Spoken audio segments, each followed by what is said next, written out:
State Institutions and Property Committee meeting will begin.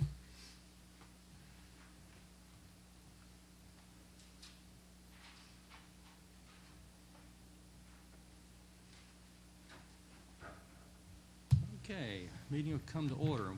We'll get started this morning with our property conveyance, SR 823. I'm going to ask Rod to come and review this with the members. That's SR 823. Have we passed out the substitute yet on 823? I think there was a couple additional properties added to it, or requests added to it since it's come from the Senate. And what might be easier, Rod, is to go through the synopsis and just sort of tell us what's going on in each of these counties, and then we'll see what kind of questions we have. I'd be glad to. Okay. Mr. Chairman, members of the committee, the first disposition is in Appling County, and this proposes to convey a little over half an acre to Appling County. It's an old livestock barn and show arena. We'll be giving it to them for $1 as long as they use it for public purpose. The next one is in Baldwin and Wilkinson County, and we're going to convey 576 acres to the Fall Line Development Authority for not less than the fair market value. It's going to be an industrial park. In Bibb County, we're going to convey approximately 10 acres surplus property at the farmer's market there. We're going to sell it by competitive bid. In Bullock County, it's another livestock barn. We're going to give to Bullock County, give back to them for a public purpose. Emmanuel is another livestock barn. We're going to give to them for public purpose. Fannin County is the old farmer's market. We're going to give it back to the city of Blue Ridge, who gave it to us. Forsyth County, we're going to sell by competitive bid the old forestry unit there on 1.27 acres. In Gilmer County, we're going to exchange 120 acres of state-owned property for 148 acres of property owned at Rich Mountain Wildlife Management Area with Rhonda Chatham and David Wallace Stover. In Gwinnett County, we're going to convey or sell by competitive bid the old labor building in Gwinnett County. In Lowndes County, we're going to sell the old Valdosta labor building by competitive bid. In Screven County, we're going to give back the old livestock barn there to the county. In Terrell County, we're going to sell the old forestry unit, which they've moved out of. In Whitfield County, we're going to give 2.73 acres at the Tunnel Hill Depot to Whitfield County. And the committee sub authorizes the conveyance to give 5.69 acres, the old State Patrol number 6 post, to Hall County. They're going to build us a new State Patrol post on that property. And in Telfair County, we're going to exchange 0.135 of 1 acre of state-owned property for 0.236 of 1 acre owned by Ronald and Russell Cravey. It's where we've got an encroachment, Mr. Chairman. Okay, thank you, sir. Any questions from the committee on any of the properties, conveyances?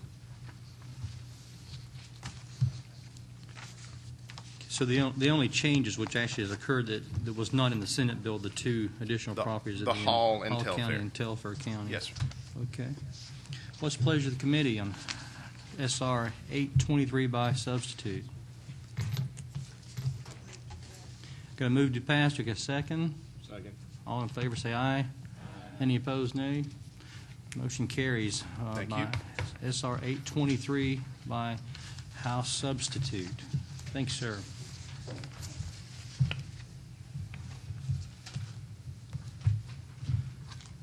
Senator Grant, nice of you to come and join us. We appreciate you getting here. And sorry I was late for my first one. well, that's okay. We saved one for you. We're gonna now take up SB 592, our DOAS bill. If you'd like to come talk to us briefly about S 922, then we'll ask the department also to follow up. Yes, Mr. Chairman, I'll be happy to address this for you. Senate Bill 592 is brought to me by the Department of Administrative Services, and I'm sure y'all are all well aware of the good work that they have been doing in trying to maximize the value of surplus property that the state of Georgia has been trying to get rid of. eBay sales and other things that they have done over the last year in conjunction with some of the directives from the Commission for New Georgia. This is a step in that same direction. It would allow, one of the major things this does is allow for them to do fixed price sales, and these fixed price sales would be available on, or would be used for items that normally would be sold by auction in lots, but the department feels like that they would actually be able to generate additional income by being able to put fixed prices on these. They don't really lend themselves to sale on the internet. Something like a legislator's desk that might be declared surplus. They feel like that they can put a price tag on that in their warehouse and actually sell it for more than when they turn around and sell those in lots to somebody that is going to turn around and resell it again. So this is something that we in the Senate thought was a very good idea. There's also one additional change, one additional major change in Section 3, where previously the negotiated sales were limited to private health and educational institutions, and they've suggested we change that language to charitable institutions, and then there's also a definition for charitable institutions. With that, I'll be happy to answer any questions or turn it over to the department for them to make any additional comments. Any questions from the members of the committee at this time? Representative Buckner. I was interested in the change on charitable institutions, and it takes out private health or educational institutions.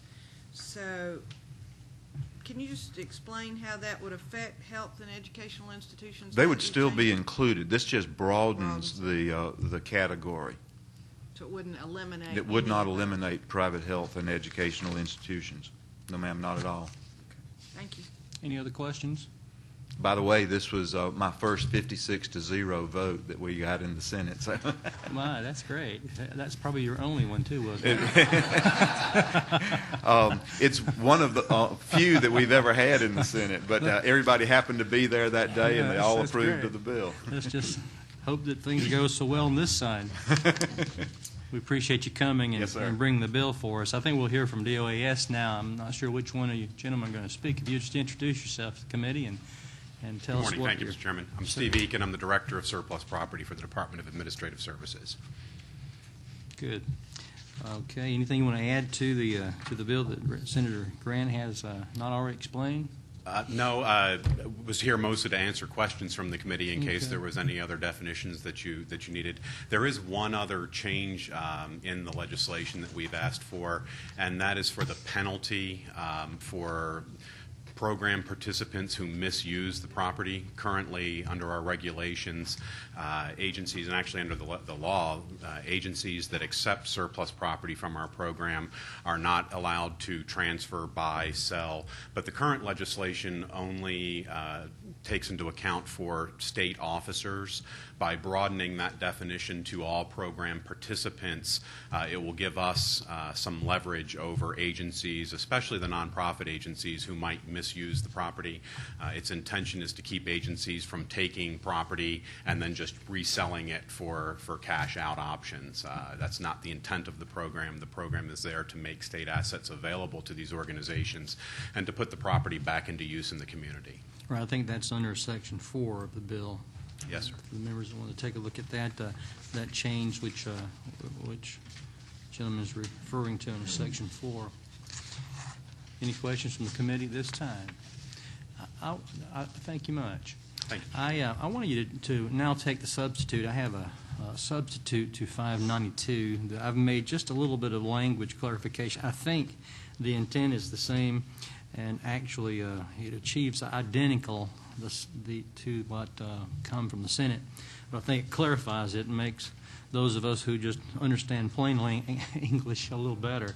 If you look at on page 1 under Section 1, line 18, this is basically the the body of the bill, the guts of the bill, what DOS is trying to get at is the ability to sell at a fixed price. As you're aware, currently they can only transfer those surplus profits to state agencies or sell to the highest bidder, and they're asking for the opportunity to be able to set fixed prices on items which actually cost less than $5,000. From my understanding, we're talking a lot of items that may not be worth more than $10 or $12. Some old desks, things which have been in surplus for some time that in all truthfulness, no one wants to really come and bid on per se. This would give them an opportunity to do something that you see done every Saturday morning, is in a sense have somewhat of a garage sale for items which have little value. But if you look at the comparison on the bill that come from the Senate, if you look at how line 18's read, it's a little bit difficult to understand that the surplus property sold by fixed price shall have been originally purchased for an amount below the amount established by the state accounting officer. I scratched my head all day long. What does that mean?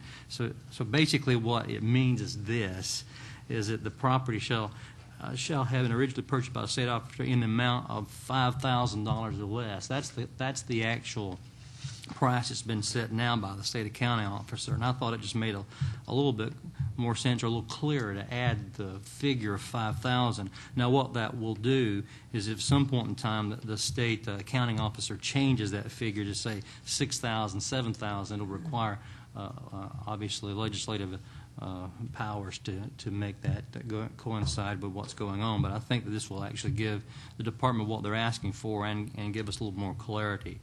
Any questions from the committee on that change? What's the pleasure of the committee on Senate Bill 592 by substitute? Mr. Chairman, I have a motion to do pass. Do pass. To a second? Second. All in favor say aye. Any opposed? Like sign. Okay, so by substitute, SB 592 do pass. Thank you, Mr. Thank you, Mr. Chairman. Certainly. Okay. Now we're going to take up Senate Bill 44, and we have the original bill from the Senate, and also we have a substitute. And I guess what we'll do first of all is we'll talk to the original bill 44, and then we'll go back and explain why I'm asking you to look at a substitute on that as well this morning. And I think Representative Butler is going to bring 44. Senator Hamrick, I think, was in an appropriations meeting this morning, could not make that. Is that correct? Okay. If you want to just go ahead and explain the bill from your seat, that'll be fine.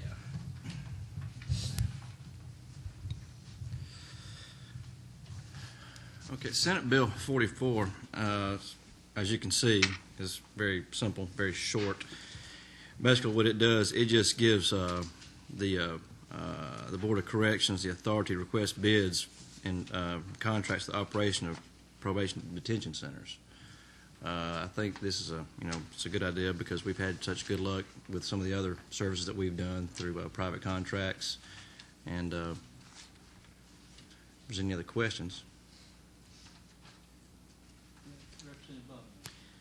We've just run into something similar to this in another area, and someone presented a bill saying that they wanted to give that department the authority to enter into contracts of this type when they already had it.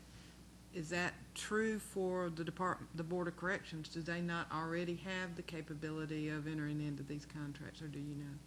Probably have to ask. Anyone from the Board of Corrections here, or actually from the department? Can you come and speak? Help us a little bit with some questions. Introduce yourself if you will. Morning, Mr. Chairman. Michael Nail, Department of Corrections, Deputy Director of the Corrections Division. It's my understanding that currently the Commissioner of the Department of Corrections has authority to enter into contracts concerning services or management of penal institutions, and the Georgia Board of Corrections can promulgate those rules. I think that there is separate language perhaps to private prisons, and that could be what this is about, is to include simply detention centers as well as diversion centers to reflect the same. So let me make sure I understand that, if you don't mind. So he currently can enter into contracts for services, but not for, say what you said again. I'm confused. In our analysis, currently the Commissioner of the Department of Corrections has authority to enter into contracts concerning services or management of penal institutions, and the Georgia Board of Corrections has authority to adopt the rules and regulations governing such contracts. And this specifically, this bill would specifically include detention centers and diversion centers. So at this point, the commissioner doesn't feel he has the authority to enter into private contracts for diversion and detention centers. This would certainly remove any doubt or cloudiness of the issue. Okay, thank you. Yeah, I think when we dealt with privatization, maybe 96, at that time we may not have had diversion centers or detention centers in play. I'm not sure, but I think it was mostly the bill dealt with private prisons, the ability to privatize prisons in the state. And of course now, obviously, we got 3, and there are some, and I'm not so sure that even the department's asking for this. I believe there's maybe an opportunity that some of the sheriffs may want to actually enter into some privatization as far as detention centers or private probation centers. Is that your understanding? Or? That's my understanding, but we certainly would not oppose it, and in fact, it would give us a greater degree of flexibility.